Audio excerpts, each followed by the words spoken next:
큰 정부를 주장하는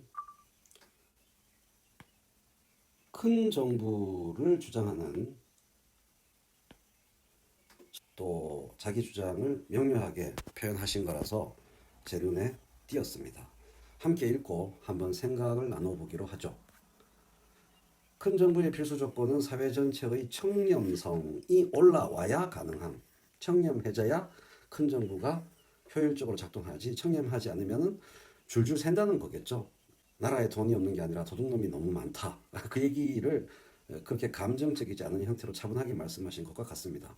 지금도 불법적인 관행과 커넥션 문화가 판을 치는 판에 큰 정부 하면은 재정 누수가 바로 이거죠. 재정 누수가 엄청 심해서 부정적 효과가 더 크다. 부정적 효과가 뭐냐 하면 이런 거예요. 사람들이 일을 안 할 거다. 탱자탱자하면서 돈만 받아먹는다. 큰 정부에서 나오는 돈.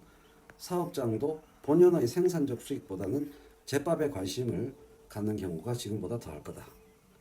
그런 일이 이 나라에 없지는 않죠. 그건 맞습니다만은. 자, 그리고 이제 두 번째 포인트 얘기해 볼게요. 전부 실업자 천지고 알바 일자리도 없다고 언론에서 난리치지만 여전히 공장 같은 데는 일손이 턱없이 딸립니다. 200만에 육박하는 외인들이 하는 일은 일자리가 아니고 무엇인지요. 노동 조건이 극악하니까 그런 거죠. 힘든 노동을 기피하는 게 아니고요. 노동 조건이 너무나 나쁘니까 피하는 거죠. 어쨌든 결국 모든 건 사람들이 실천하고 움직여야 달성되는 것. 무슨 말인지 모르겠어요. 예, 사람들이 실천하고 움직여야 바지런히 움직여야 된다는 거죠. 모르겠어요. 이거는 뭐 언제나 맞는 얘기이기 때문에 동서고금에 다 맞는 얘기이기 때문에 지금 이 이야기랑 딱 연결되는 내용은 아닌 것 같고, 자 계속 보면 유튜브 보면은 전부 입으로 경제가 어쩌니 저쩌니 떠들지만 대학은 학위 장사꾼으로 변한 지 오래고 거기서 배출된 학생들의 눈높이는 턱없이 높아져 있고, 눈높이가 높다. 대학에서 실력도 안 갖췄으면서 뭐 그런 인식이 배어 있네요. 모두가 원하는 펜때나 흘리면서 수입이 많은 일자리는 하늘에서 떨어집니까?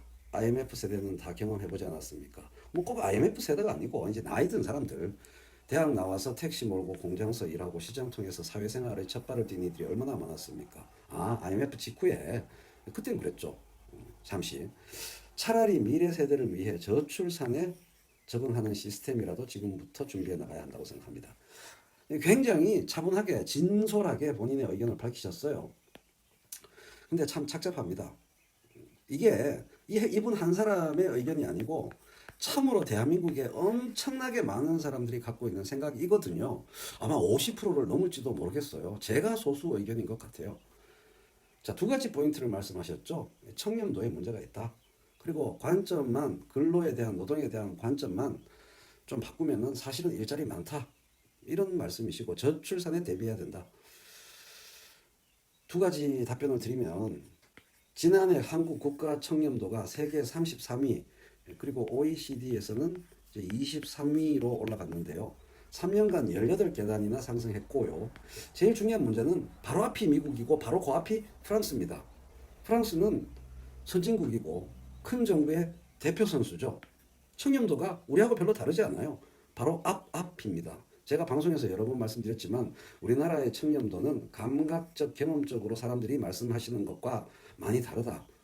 그렇게 청렴하지 않은 정부가 아니다. 이런 말씀을 방송에서 여러 번 전달해 드린 적이 있죠. 그리고 두 번째 말씀은 사실 좀 고약하다고 느끼는데요.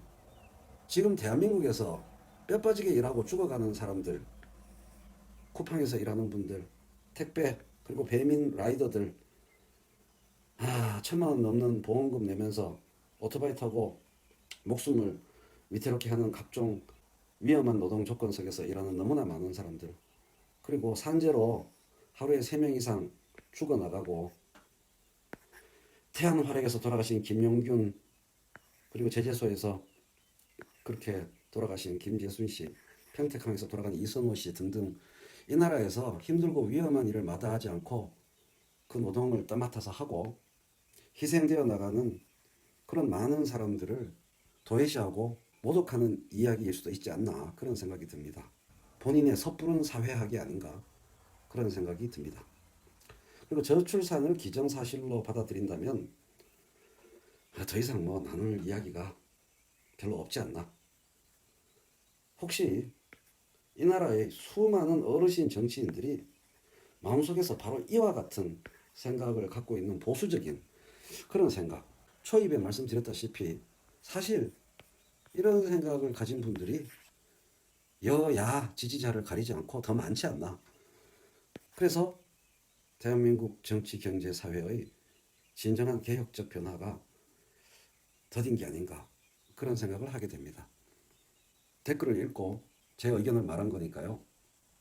이 동영상에 또 댓글 다시는 다른 많은 분들 감정적인 그런 댓글 삼가하셨으면 고맙겠고요. 차분하게 이분의 생각에 대한 자신의 의견들을 써주시면 매우 감사하겠습니다. 부탁드리고 또 감사합니다.